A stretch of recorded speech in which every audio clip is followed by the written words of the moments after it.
Hello student, very good evening. I hope you are fine. Welcome to expert classes by Manju ma'am. Student, जैसा कि आप सभी लोग जान रहे हैं कि इस समय जो है मैं आप लोगों का मॉडल पेपर स्टार्ट की हूं। जो बच्चे हमारे बीए बीएससी होम साइंस के 6 सेमेस्टर में हैं उनका ये मॉडल पेपर मैंने स्टार्ट किया। पेपर कौन सा स्टूडेंट? तो आप लोगों का फर्स्ट पेपर है। पेपर का नाम क्या है? तो आप लोगों का आहार की एवं उपचारात्मक पोषण है, जिसको हम इंग्लिश में क्या बोलते हैं? डायटेटिक्स एंड थेरेप्टिक न्यूट्रिशन बोलते हैं। ये कौन सा मॉडल पेपर है स्टूडेंट? आप लोगों का न्यू मॉडल पेपर 2025 है। और ये पार्ट कौन सा है? तो आप लोगों का पार्ट 6 है स्टूडेंट। इससे पहले आप लोगों का पार्ट 5 हो चुका है स्टूडेंट, ठीक है। इसी जो है फर्स्ट पेपर का पार्ट 5 हो चुका है। और जो है आप लोगों का जो सेकंड पेपर है स्टूडेंट, ठीक है, सेकंड पेपर जो कि आप लोगों का 9 मॉडल पेपर में हमने पहले से कंप्लीट कर दिया है। तो आप लोग फर्स्ट पेपर के साथ साथ जाकर अपने सेकंड पेपर की भी तैयारी कर सकते हैं। तो आइए स्टूडेंट, बिना समय गंवाए हम स्टार्ट करते हैं आप लोगों का मॉडल पेपर। तो देखिए स्टूडेंट, पहला क्वेश्चन आप लोगों का क्या है कि उपचारात्मक पोषण के अंतर्गत भोजन खिलाने की कौन कौन सी विधियां हैं, या या इसी को हम किस तरह से और पूछा जा सकता है, तो रोगी को भोजन खिलाने की विशिष्ट विधियां कौन कौन सी, दोनों तरीके से आ सकता है। तो देखिए, ये आप लोगों का सेकेंड यूनिट का क्वेश्चन था स्टूडेंट, ये छूट गया था। तो आज हमने आप लोगों का सेकेंड यूनिट जो है कवर कर दिया लॉन्ग क्वेश्चन के माध्यम से। तो अब आप लोगों का टोटल जो है 8 यूनिट लगभग जो है कंप्लीट हो गया स्टूडेंट। तो अब जो है पेपर मॉडल पेपर जो है 7, 8 में हम आप लोगों के लिए अति लघु और लघु दो पेपर और हम दे देंगे। आज जो है 6 मॉडल पेपर, तो ध्यान से सुनिएगा। 7 मॉडल पेपर और 8 मॉडल पेपर, 2 और मॉडल पेपर हम देंगे, जिसमें आप लोगों का अति लघु और लघु प्रश्न रहेंगे, ठीक है। तो आइए देखिए स्टूडेंट, इसमें क्या है।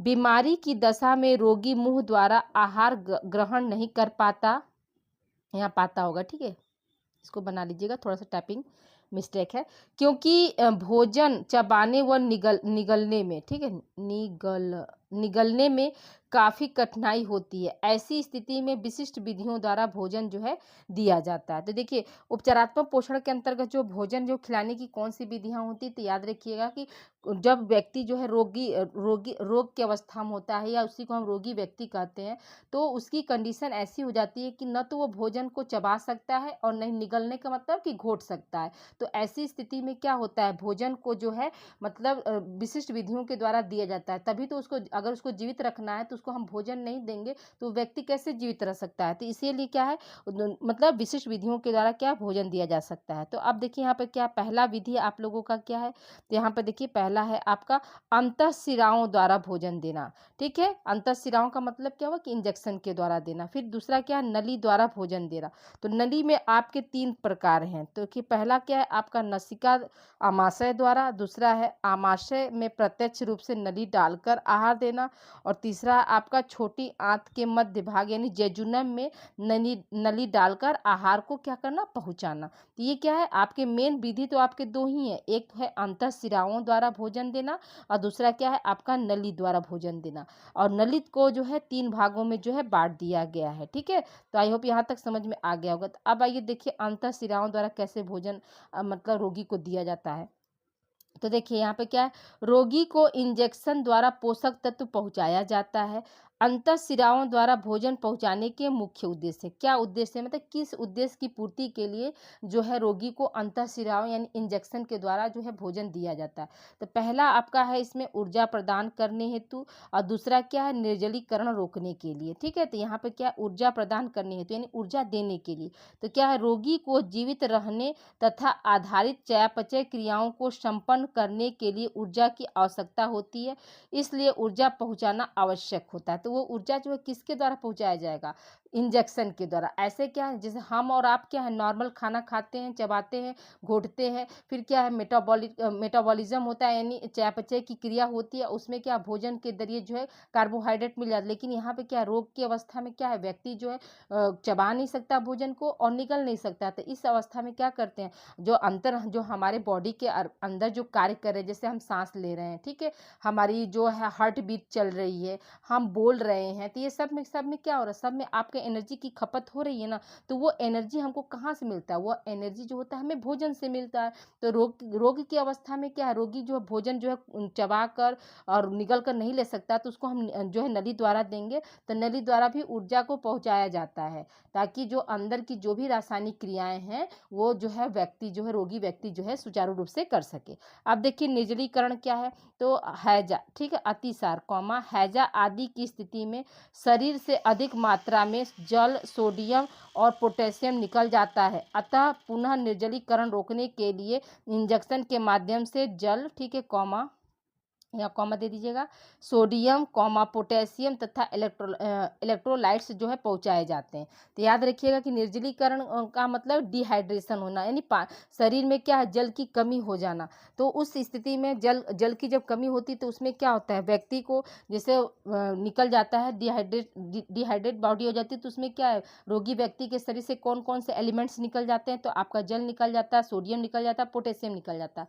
और इसी को मतलब फिर से मतलब रोगी को ऊर्जावान करने के लिए, एनर्जेटिक करने के लिए क्या करते हैं, इंजेक्शन के द्वारा जो है जल और सोडियम, पोटेशियम ये सब जो है बॉडी के अंदर जो है पहुंचाया जाता है। आई होप ये पॉइंट आपको क्लियर हो गया होगा। ठीक है, अब आइए देखिए हम नेक्स्ट टॉपिक पर पहुंचते, यहाँ पे क्या है, निम्न रोगों में, ठीक, अंतःशिराओं द्वारा भोजन पहुंचाया जाता है। यानी कौन कौन से ऐसी बीमारियां हैं जिसमें जो है इंजेक्शन के द्वारा भोजन पहुंचाया जाता है, तो कौन कौन सी बीमारी, तो देखिए यहाँ पे पहला क्या है आपका, आमाशय तथा आंत के किसी भाग में शल्य क्रिया होने पर। ठीक है, शल्य क्रिया का मतलब कि ऑपरेशन होने पर जो है किस में, आमाशय मतलब पेट में, आंत मतलब इंटेस्टाइन के किसी भी भाग में जो है अगर ऑपरेशन हुआ है, तो उस दौरान क्या है, उस दौरान जो है इंजेक्शन के जरिए जो है पोषक तत्वों को पहुंचाया जाता है। फिर दूसरा क्या है, आमाशय तथा आंत में जलन होने पर उस कंडीशन में भी पहुंचाया जाता है। तीसरा क्या है, मुंह तथा फेरिंक्स और ग्रास नली में कैंसर होने पर। तो ये भी आप जानते हैं कि इस समय क्या है, तंबाकू, ठीक है, गुटखा, पान, या जो है आजकल क्या है, जंक फूड, जो फास्ट फूड हम ज़्यादा अपने जीवन शैली में उपयोग करें, उसकी वजह से क्या है, तरह तरह के कैंसर हो जा रहे हैं। तो उस स्थिति में भी क्या किया जा रहा है कि जो भोजन है उसमें भी कैंसर कहाँ का, आपका मुंह, फेरिंक्स और ग्रास नली, इन तीनों में अगर कैंसर होते हैं तो वहाँ पर क्या है, इंजेक्शन के द्वारा जो है भोजन को पहुँचाया जाता है। फिर क्या, यकृत के फेल हो जाने पर, यानी लीवर आपका फेल है, टोटल लीवर ही तो क्या करता है, भोजन को पचाने का कार्य करता है, तो अगर वो फेल हो गया तो उस स्थिति में भी क्या है, इंजेक्शन के द्वारा जो है भोजन दिया जाता है। क्यों दिया जाता है, क्योंकि जब लीवर फेल है तो काम कौन करेगा, लीवर पर अधिक भार न पड़े, इसकी वजह से क्या, इंजेक्शन के द्वारा जो है भोजन को दिया जाता है। फिर क्या, डायबिटिक कोमा की स्थिति में भी दिया जाता है। तीव्र यूरेमिया की स्थिति में भी जो है अंतःशिराओं के द्वारा भोजन पहुंचाया जाता है।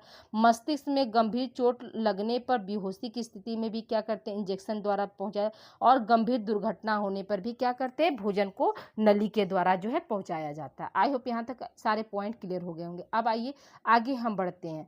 अगला पॉइंट हमारा क्या है कि नलिका द्वारा भोजन। देखिए अभी क्या था, अभी इसके ऊपर जो भी हम पढ़ाएं सब आप लोगों को अंतःशिराओं द्वारा पढ़ाएं। अब देखिए हम नलिका द्वारा देखते हैं। तो जब रोगी तरल पदार्थ को मुंह द्वारा ग्रहण नहीं कर पाता है, ठीक है, तब नलिका द्वारा रोगी के पेट में आहार पहुंचाया जाता है। नलिका द्वारा भोजन निम्न विधियों, ठीक है, यहाँ विधियों बना लीजिए, विधियों द्वारा दिया जाता है। पहला क्या है, नैसो गैस्ट्रिक फीडिंग, ठीक है, नैसो गैस्ट्रिक फीडिंग, इसमें क्या है, जब रोगी मुंह से भोजन लेने में असमर्थ होता है तब नाक से भी भोजन पहुंचाया जाता है। सामान्यतः इसी विधि का उपयोग अधिक किया जाता है। इस विधि द्वारा भोजन पहुंचाने हेतु एक मुलायम व नरम पॉलिथीन की नली का उपयोग किया जाता है। नली, ठीक है, नाली नहीं होगा, नली का विकास जो होता है 3 से 4 मीटर होता है। यह नली रोगी के नाक के माध्यम से आमाशय तक पहुंचाई जाती है। रोगी को बेचैनी नहीं हो इसके लिए नाक में पहले से प्रोकेन के घोल का छिड़काव किया जाता है। इसके बाद इसके कुछ समय पश्चात नाक में नली, ठीक है, बार बार देखिए थोड़ा सा क्या है, मतलब कुछ कुछ शब्द जो होते हैं बार बार वही ले लेता है, ठीक है, नली डालते हैं। जब 8 इंच की नली नाक के अंदर चली जाती है तो रोगी रोगी को खांसी होने लगती है। उस स्थिति में रोगी को नली निकालने हेतु उत्साहित किया जाता है और नली को आसानी से आमाशय में जो है आमाशय में चली जाती है। तो नली को क्या किया जाता है, नली को उसको मतलब जो रोगी है उसको मतलब घोटने के लिए कहा जाता है। जब उसको रोगी को जैसे नली हम डाल रहे हैं नाक में और नाक में पहुँचते पहुँचते उसको खांसी आने लगती है, तब उस व्यक्ति को कहा जाता है, प्रोत्साहित किया जाता है कि नहीं, आप नली को जो है घोटने की कोशिश करें। जब जैसे ही नली वो घोट लेता है तब वह नली क्या होती है, आमाशय में जो है पहुँच जाती है। ठीक है, अब आइए देखिए अगला पॉइंट हमारा क्या है कि नली द्वारा भोजन देने के लाभ क्या, कौन कौन से लाभ होते हैं। तो पहला क्या, रोगी की दैनिक मांग के अनुरूप सभी पौष्टिक तत्व पर्याप्त मात्रा में पहुंचाए जा सकते हैं।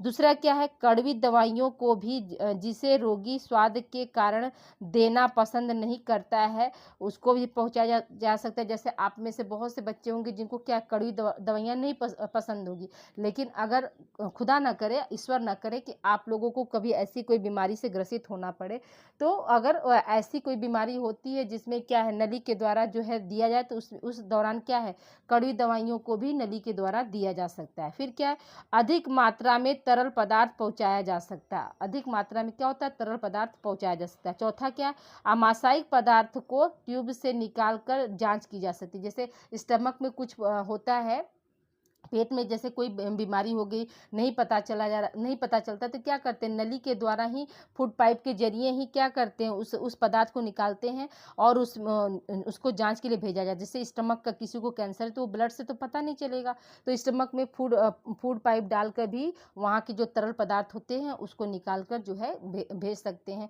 कि इनको क्या है बीमारी, क्यों खाना नहीं पच रहा है, क्यों पेट में दर्द हो रहा है, तो वो चीज़ें भी वहाँ से देखी जा सकती। फिर क्या है, नलिका द्वारा दिए जाने वाले आहार कौन कौन से होते हैं। तो उच्च कार्बोज युक्त आहार भी दिया जा सकता है, उच्च कार्बोज युक्त तथा सामान्य प्रोटीन युक्त भी आहार दे सकते हैं, उच्च प्रोटीन युक्त तथा उच्च कैलोरी युक्त भी आहार जो है दिए जा सकते हैं। ठीक है, अब आइए अगले प्रश्न की ओर बढ़ते हैं। देखिए एक प्रश्न आप लोगों का कंप्लीट हो गया कि जो है उपचारात्मक विधि के जरिए कौन कौन सी विधियां हैं जिससे भोजन दिया जाता है। तो एक आपका अंतःशिराओं के द्वारा हो गया और दूसरा क्या है, नली के द्वारा हो गया। आई होप यहाँ तक आपको क्लियर हो गया। अब आइए हम अगले प्रश्न की ओर बढ़ते हैं। देखिए अगला प्रश्न हमारा क्या है, मधुमेह रोग क्या है, इसके लक्षण बताइए, इसके प्रकार बताइए। ये आपको वेरी वेरी इंपॉर्टेंट, ये 101% स्टूडेंट इसको गांठ बांध लीजिएगा कि 101% ये क्वेश्चन आने ही आने हैं। अब देखिए अब यहाँ पे क्या आंसर देखिए, मधुमेह न केवल भारत का एक समस्यात्मक रोग है बल्कि विश्व में अनेक देशों में इसके रोगी अधिक हैं। वर्तमान में मधुमेह के रोगियों की संख्या दिन प्रतिदिन क्या हो रही है, बढ़ती जा रही है। मधुमेह जिसे चिनिया पेशाब के नाम से भी जानते हैं, शरीर में इंसुलिन हार्मोन के अल्पस्रावन के कारण होता है। देखिए मधुमेह कैसे होता है, तो याद रखिएगा कि पहली बात तो इसको हम चिनिया बीमारी के नाम से जानते हैं। दूसरी बात इसमें याद रखिएगा, जो इंसुलिन हार्मोन जो पेनक्रियास से सिक्रिएट होता है, यानी अग्नाशय से जो सिक्रिएट होने वाला जो हार्मोन है इंसुलिन, वो उसका क्या होता है बॉडी में जो होता है, मतलब उसका स्राव जो है कम हो जाता है। और स्राव कम होने की वजह से क्या हो, इंसुलिन हार्मोन के स्रावण के कम होने से जो कार्बोहाइड्रेट है, कैलोरी है या वसा है, उसका जो चयापचय अच्छे तरीके से नहीं हो पाता है, या यूँ कह सकते हैं कि ग्लूकोज का ग्लाइकोजन में परिवर्तन नहीं हो पाता है, जिसकी वजह से क्या है मधुमेह रोग हो जाता है। फिर देखिए यहाँ पे क्या, यह चयापचय संबंधी रोग है। अभी हमने बताया इंसुलिन के कमी के कारण कार्बोज का चयापचयन ठीक प्रकार से नहीं हो पाने के कारण मधुमेह रोग हो जाता है। यह रोग एक बार लग जाने पर इससे मुक्ति पाना आसान नहीं है। यानी एक बार अगर डायबिटीज हो गया तो आप ये मत समझिए कि उसको दवाई से ठीक किया जा सकता है, नहीं, वो आपके जो है जब आपकी मृत्यु होगी तभी आपका डायबिटीज भी आपकी मृत्यु के साथ ही जाएगा। बस परहेज कर कर अपने खान पान, अपने जीवन शैली को बदल कर जो है हम इस बीमारी को अपने शरीर में लेकर जो है जीवन जी सकते हैं। बस क्या है उसमें हमको परहेज करना पड़ेगा। फिर क्या, अतः यह जीवन पर्यंत चलने वाले रोग होते हैं। व्यक्ति के मृत्यु के साथ ही इस रोग का क्या होता है, अंत होता है। यह रोग किसी भी व्यक्ति को किसी भी उम्र में हो सकता है, परंतु 50 से 60 वर्ष के होने पर क्या होती है, इस रोग की की जो है संभावना जो है बहुत बढ़ जाती है। तो याद रखिएगा कि डायबिटीज़ भी क्या है, आपका जो है एक इलाज बीमारी है। इसमें क्या है, इलाज जो इसका, ये जैसे बुखार आता है तो हम दवा खा ली तो बुखार परमानेंट ठीक हो गया ना, लेकिन अगर डायबिटीज़ हो गया तो डायबिटीज़ जो है आपका परमानेंट जो है ठीक नहीं हो सकता, वो आपकी मृत्यु के साथ ही जाएगा। अब आइए देखिए हम परिभाषा देख लेते हैं। परिभाषा क्या है आपका, सुधा नारायण के अनुसार यह एक परंपरागत उपापचयन की दुर्व्यवस्था है। इसमें इंसुलिन का असंतोषजनक उत्सर्जन होता है या इंसुलिन का उपयोग नहीं हो पाता है। इससे शरीर कार्बोज का उपयोग करने में असमर्थ हो जाता है। तभी क्या है, वो स्थिति जो होती है वो आपका डायबिटीज या मधुमेह कहलाती है। दूसरी परिभाषा आप दे सकते हैं, शरीर में इंसुलिन हार्मोन के उत्पादन की कमी या दोष उत्पन्न रोग क्या है, मधुमेह कहलाता है। ठीक है, शरीर में इंसुलिन हार्मोन के उत्पादन की कमी या दोष से जो उत्पन्न रोग होता है वही हमारा क्या है, डायबिटीज कहलाता है या मधुमेह कहलाता है। आई होप यहाँ तक आप लोग को समझ में आ गया होगा स्टूडेंट। तो देखिए स्टूडेंट, आप लोगों में से बहुत से बच्चे जो है चैनल के बारे में नहीं जानते होंगे, तो याद रखिएगा कि इस चैनल पर जो आप लोगों की दीदी लोग होंगी जो एमए में पढ़ रही हैं इस समय, तो उनका जो है गृह विज्ञान जो है, इस पर आप जैसे आप लोगों को हम यूजी वालों को पढ़ा रहे हैं उसी तरह से क्या है, पीजी यानी एमए वालों को भी गृह विज्ञान पढ़ाते हैं।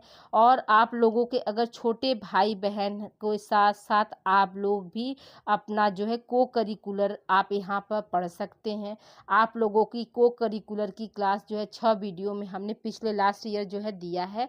बहुत जल्द आप लोगों का को करिकुलर की भी क्लास 1-2 मॉडल पेपर हम और लगा देंगे। और अगर आपके छोटे भाई बहन हैं जो इस समय क्या है, सेकेंड सेमेस्टर और 4th सेमेस्टर में अगर पढ़ रहे हैं, तो उनका जो है 2 पेपर इस बार क्या ऑप्शनल पेपर उन लोग का चलेगा। जो 4th सेमेस्टर वाले हैं तो उसमें तो मान लीजिए एक ही पेपर शो करेगा, जैसे कि आप सभी लोग पढ़े होंगे फिजिकल एजुकेशन एंड योगा, तो उनका तो एक ही पेपर है। लेकिन जो सेकेंड सेमेस्टर वाले जो बच्चे हैं उनको 2 ऑप्शन आ रहा होगा।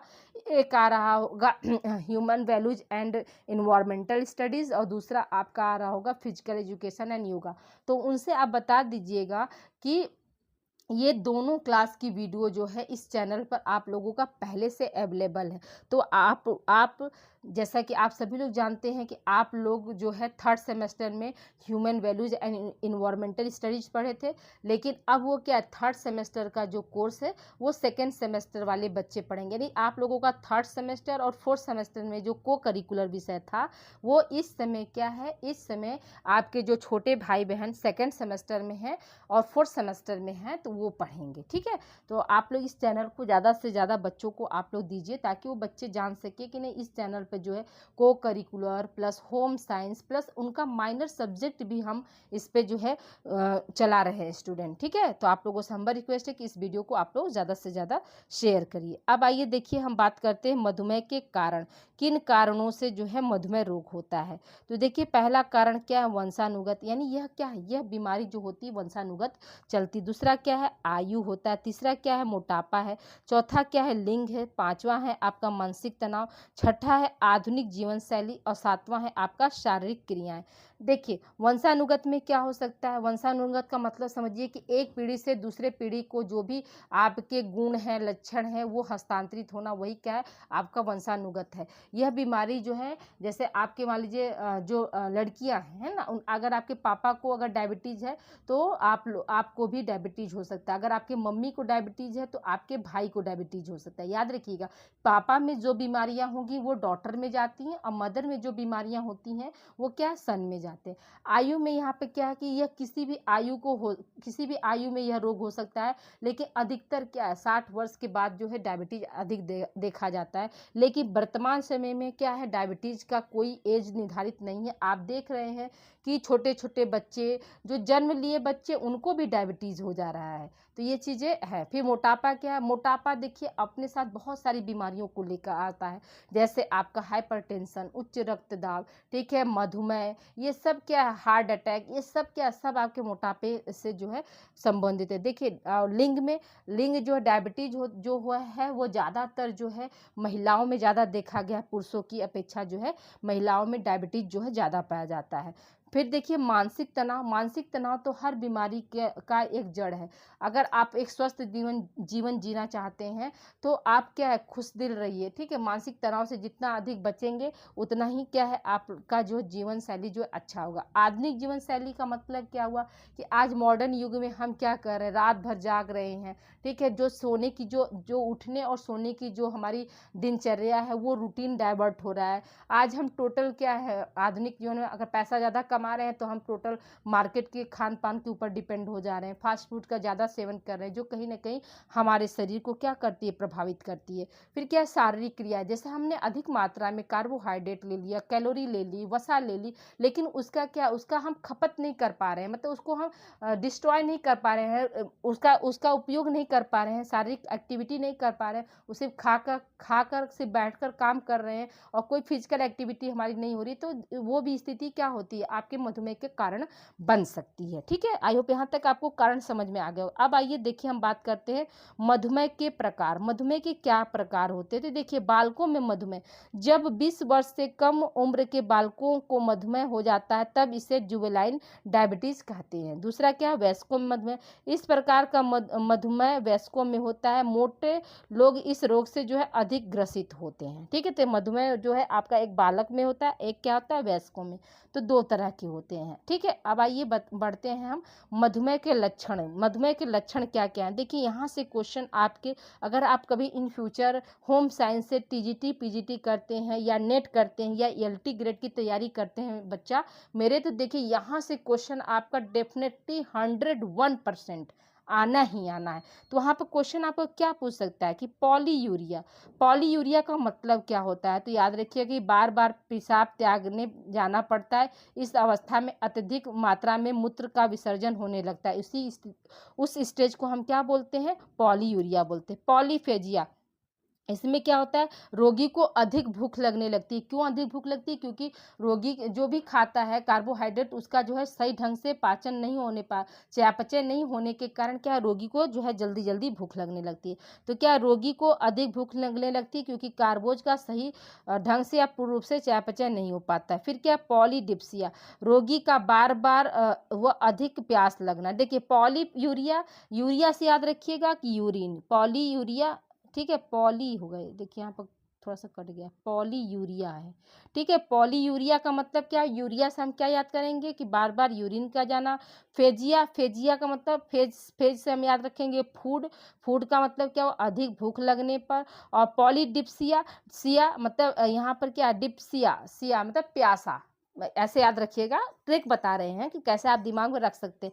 डिप्सिया का मतलब क्या हुआ, प्यासा। तो अधिक, देखिए अधिक यूरिन डिस्चार्ज करने की स्थिति को हम पॉलीयूरिया कहते हैं।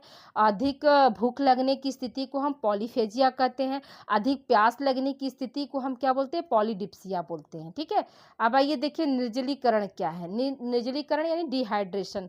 तो देखिए तीव्र मधुमेह की स्थिति में शरीर में निर्जलीकरण की स्थिति उत्पन्न हो जाती है, क्योंकि मूत्र विसर्जन के कारण शरीर से बहुत अधिक मात्रा में क्या होता है, पानी निकल जाता है। थकान, मधुमेह की स्थिति में रोगी व्यक्ति जो है अधिक थकान का अनुभव करता है।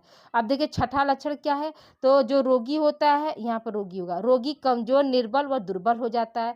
सातवां क्या है, रोग प्रतिरोधक क्षमता का अभाव। जो भी डायबिटिक के पेशेंट होते हैं उनकी जो रोग प्रतिरोधक क्षमता होती है यानी इम्यूनिटी पावर जो होती है वो क्या होती है, वो कम हो जाती है, ठीक है। आठवां लक्षण क्या हो जाएगा, घाव देरी से भरना। जो भी डायबिटिक पेशेंट होंगे उनका अगर कट पिट जाता है तो आप देखेंगे कि उनका जो घाव होता है जल्दी नहीं सही होता है। फिर क्या, डायबिटिक कोमा। डायबिटिक कोमा में मतलब क्या होता है कि वह व्यक्ति जो है वो मतलब मदहोशी की अवस्था में आ जाता है, उसी स्टेज को हम क्या बोलते हैं, डायबिटिक कोमा। सूजन, बॉडी में क्या होता है, मधुमेह के कारण जो होता है बॉडी जो है स्वेल कर जाती है। देखिए ग्लाइकोसूरिया क्या, मधुमेह की स्थिति में ग्लूकोज का ग्लाइकोजन में परिवर्तन नहीं हो पाता है, जिसके कारण रक्त में ग्लूकोज की मात्रा बढ़ जाती है और परिणाम स्वरूप क्या होता है, परिणामतः जो है मूत्र के माध्यम से भी जो है ग्लूकोज का निष्कासन होने लगता है। ये सब क्या, सब आपके ग्लाइकोसूरिया के अंतर्गत आता है। फिर क्या है, मांसपेशियों का क्षय होना, त्वचा पर घाव होना और रेटिनाइटिस होना। रेटिनाइटिस का मतलब क्या हुआ कि जो मधुमेह रोगी जो होते हैं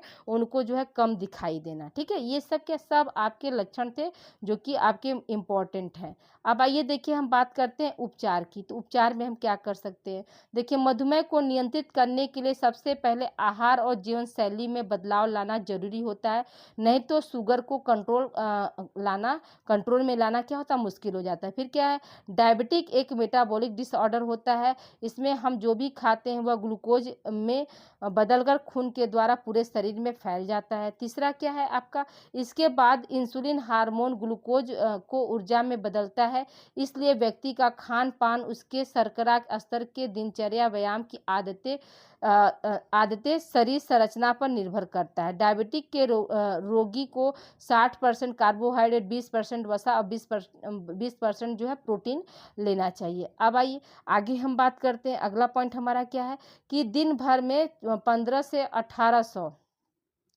अवश्य लेनी चाहिए कैलोरी। रोजाना 2 मौसमी फल, 3 तरह की सब्जियों का सेवन करना चाहिए। मांसाहार का सेवन नहीं करना चाहिए।